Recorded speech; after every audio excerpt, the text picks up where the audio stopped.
Hi, it's Ryan from Knights Around a Table, and this is Top 10 Russian Roulette Games for Kids. Okay, before we start, define some terms. What is roulette? Well, that's that casino game where they spin a big wheel, they bounce a ball, and you can bet on the color or number that it lands on. Total game of chance. What's a Russian? It's a person from the country of Russia. What is Russian roulette? Well, it's a game supposedly started in Russia where you take a revolver gun and stick one bullet in it. It's also called one bullet in the chamber. You spin the chamber and then you put the gun to your head and you pull the trigger. And if it fires, you die. And if it doesn't, you pass the gun to the next player. What's a kid? Well, that's a small person who we don't generally let play with guns because we want them to grow up to be big people in most cases. So you might be thinking, well, this is completely facetious, right? There can't be even more than one Russian roulette game for kids. Can there? This is why I'm doing this video, because this is a weird phenomenon.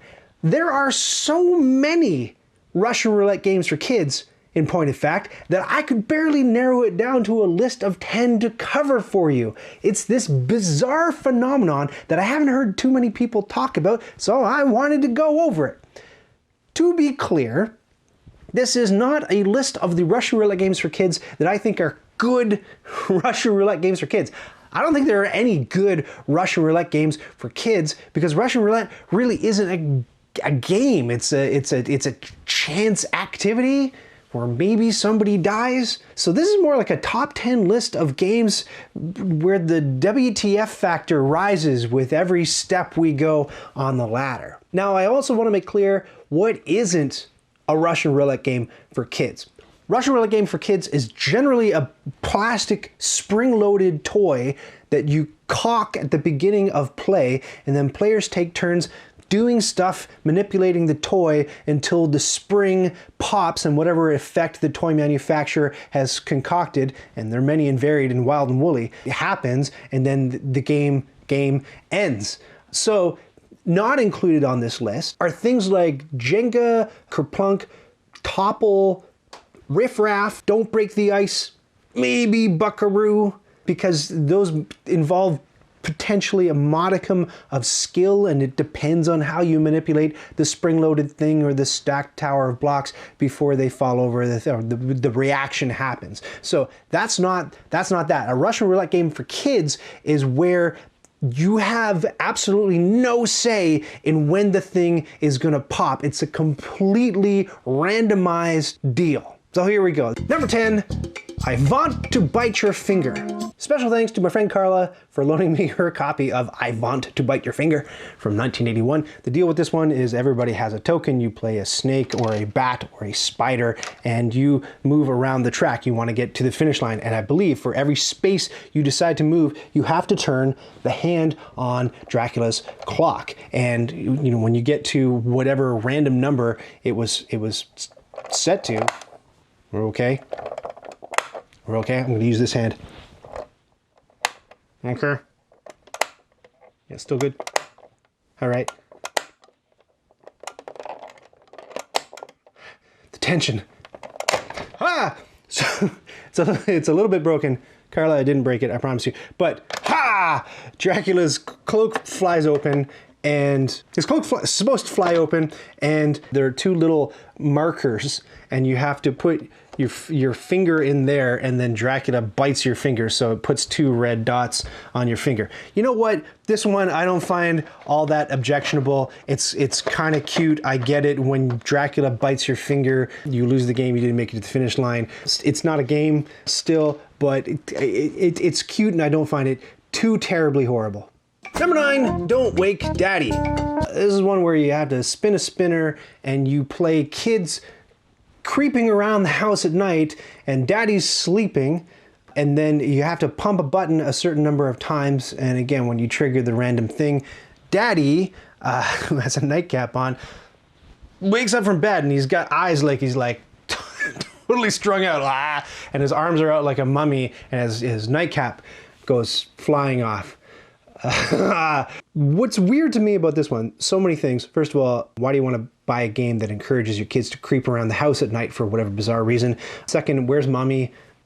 Sad broken family situation there. Third, there's always this tacit implication that, like, why? Don't wake daddy. Why? Like, what's daddy gonna do exactly once he wakes up? Crazy bug eyes. Nah!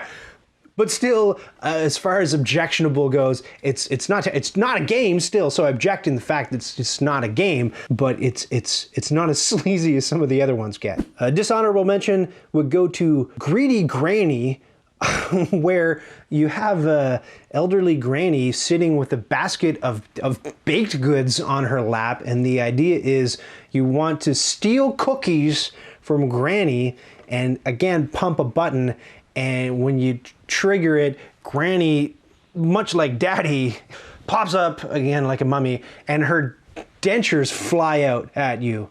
This one's starting to make me feel a little bit bad because first of all, it's Greedy Granny. All of those cookies, she's gonna eat them herself. That's rude. Nuts to you for not sharing. And now we're getting into sort of the gross out body humor where Granny's dentures have to fly out of her face and her eyes are all bugged out. Making me a little bit more uncomfortable, and we're only at number 9. Number 8, Pie Face.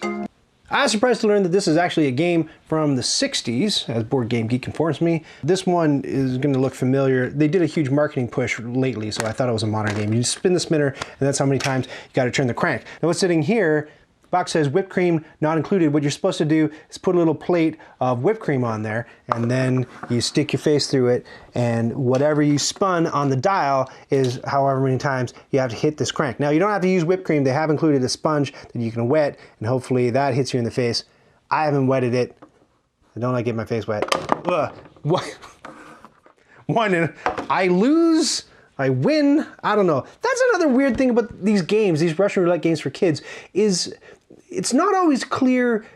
I'm sure the rules say it, but like, what is the win condition? Do you want to get hit in the face with whipped cream? Do you not want to get hit in the face with whipped cream? As a mom or dad or a guardian of a small child, do you want your kids in the living room with the can of whipped cream? And do you think that they are going to abide by the game's rules and keep the whipped cream neatly on the plate, and only the person who triggers the mechanism gets it in the face?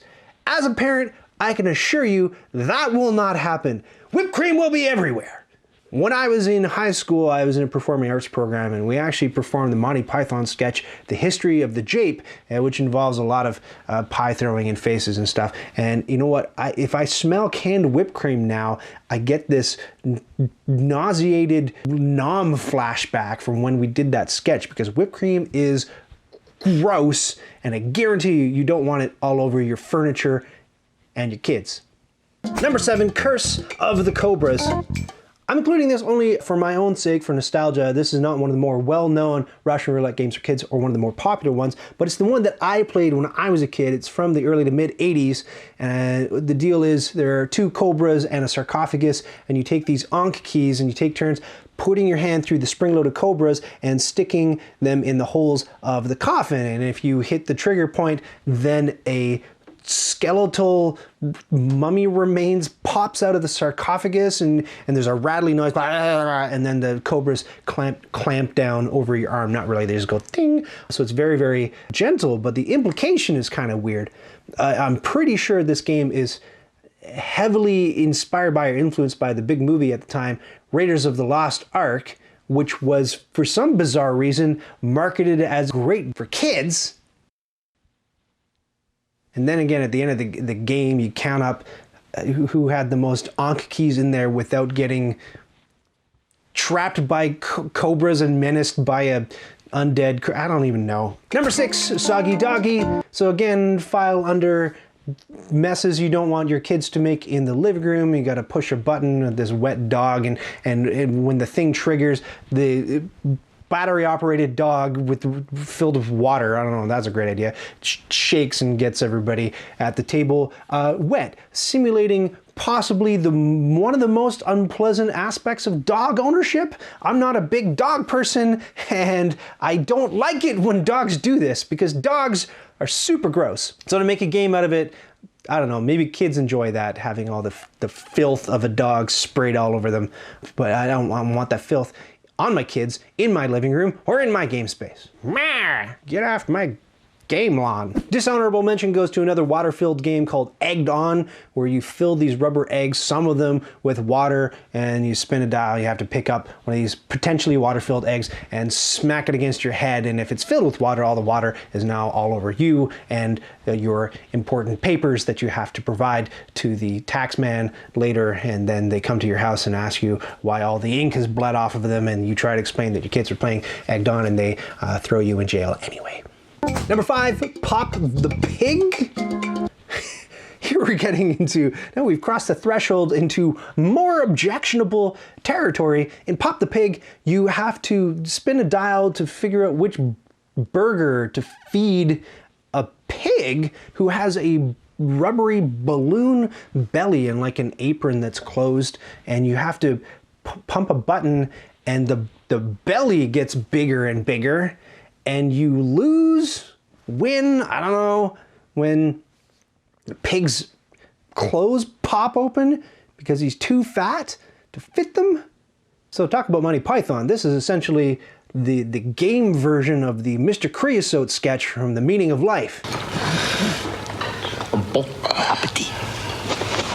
I have to tell you, as somebody who has been perilously close to his clothes popping from eating too many burgers, my culture is not your pastime. Number 4, Boom Boom Balloon. Much like Pop the Pig, this is sort of like a pump up a balloon kind of thing, but the whole idea here, the Pop the Pig's stomach doesn't actually pop, his clothes do. But in Boom Boom Balloon, you're putting essentially needles or pins into this balloon, and every single time you take a turn, you gotta ratchet it up by poking one tighter and tighter and tighter into this balloon until the balloon pops, and then you win or you lose. I have no idea if that's the goal, to pop the balloon, or you don't want the balloon popped. Anyway, what's weird about this is, first of all, there's a face on the balloon. So this is like a medieval torture device, essentially. Look at this thing, it looks like Pinhead from the Hellraiser movies. Dishonorable mention goes to a game that's very, very similar. It's got that Iron Maiden torture device kind of thing going on. Pop-up pirate. You've got a pirate in a barrel, and you're sticking swords in the barrel. And I guess when one of them gets him, he leaps out of the barrel. So this one walks a weird line. I've heard people complain about pirate stuff being marketed to kids because what do we know about pirates? They are rapists and murderers. You know, for kids. So maybe it's not a bad thing that you're punishing a pirate in a barrel by sticking. No, it's bad. It's bad. Like, it's weird. Are pirates fun, and that's why you base the game around them? Or are pirates fun in a bad way, and that's why you're punishing them by sticking them? I have no idea what's going on. Number 3, Toilet Trouble. Another one that sprays water, but this time it's from a toilet, and it sprays the water in your face. And with a little bit of food coloring, you get, no, never mind. Number 2, Kuya Louie. Now we're finally getting down to it. Now we're finally getting so much closer to the actual premise of Russian roulette. With Kuya Louie, Gooey's got a problem. He's got a bit of nasal congestion, and you have to pull gummy worm-like boogers out of his nostrils.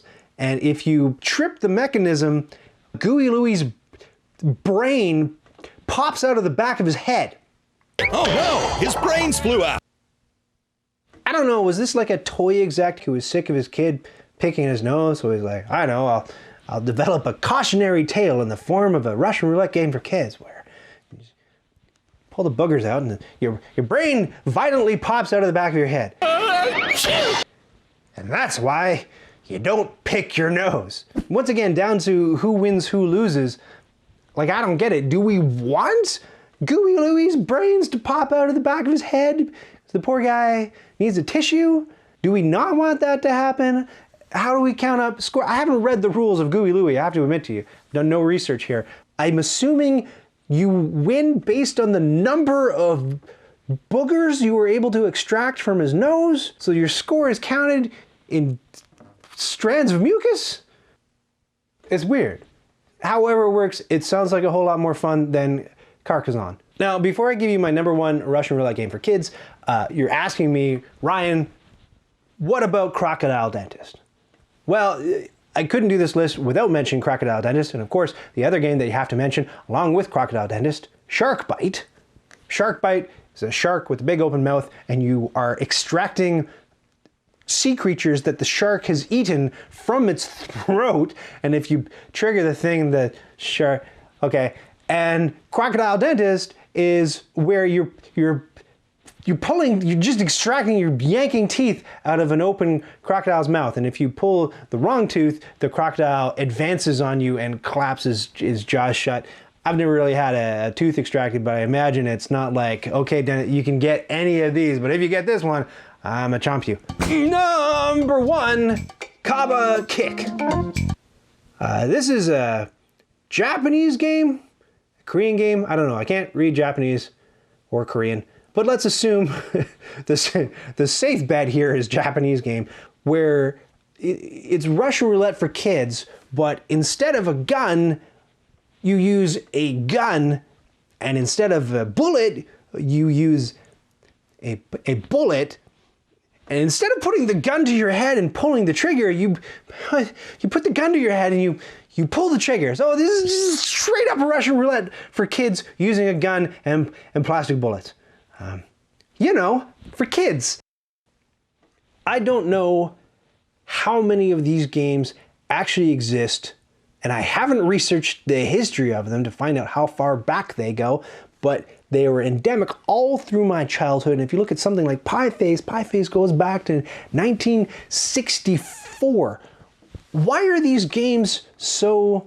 Games, wow, I used the word again. Why are these things so prevalent? I can only guess that it's because maybe they're more marketable to certain parents because there's more of a good for you element with a game than there is for a toy. And a game has a structure where it includes multiple people. So if you're a mom or a dad or a guardian, you can't afford multiple toys for multiple kids. Maybe you're more likely to buy something like this because it's like, oh, I spend the same amount of money and it serves 2 or 3, 4 of my kids and keeps them out of my hair so that I can watch my soaps and do my coke. That's just a wild guess. But I know why they're so prevalent from a game design perspective, because they're not games. If you work in a toy company and your boss comes to you and says, all right, we need a new game and you can have a certain amount of hunk of plastic on the table, well, of course, you're going to design one of these things because it's completely brainless. It's an engineering exercise. It's not a game design exercise because there's no actual game involved here. It gets down to like, what is a game and what is a toy? Well, I've looked at this quite a bit. A game has to involve some degree of skill or choice or agency. And that's why, for the purposes of this list, something like Kerplunk or Topple, where you have to make some decisions, it's very minimal, the decision space we call it, but at least you're doing something and you have some control over the outcome of the thing. But with one of these spring-loaded toys, that's not a game, that's a toy. Well, I think Saturday morning cartoons especially influenced the direction of these types of products because they started out, you have stuff like Buckaroo, where it's, load up the donkey with as much prospecting gears. You know how kids love to go to the Yukon and pan for gold. But then with Saturday morning cartoons, you can do an animated cartoon and you're marketing to kids rather than to adults. Now, gross stuff sells, violence sells, and that's why you're going to see stuff like Kuya Louie and Pop-Up Pirate. That theory gets blown out of the water now that there is no more Saturday morning cartoon block, and you're getting new stuff like the Don't Step on the Poop game and the Toilet Trouble game and all this body humor stuff. I can't account for it. Maybe you can, and that's why there's a comment section below this video. Tell me why you think Russian roulette games for kids are such a prevalent, dare I say, popular genre of game. That's it for me. See you in the next video.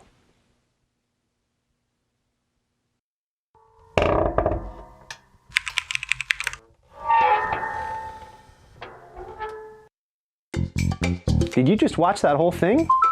Oh, hey, to 100% this video, click the badge to subscribe and then click the bell to get notifications when I've got new stuff.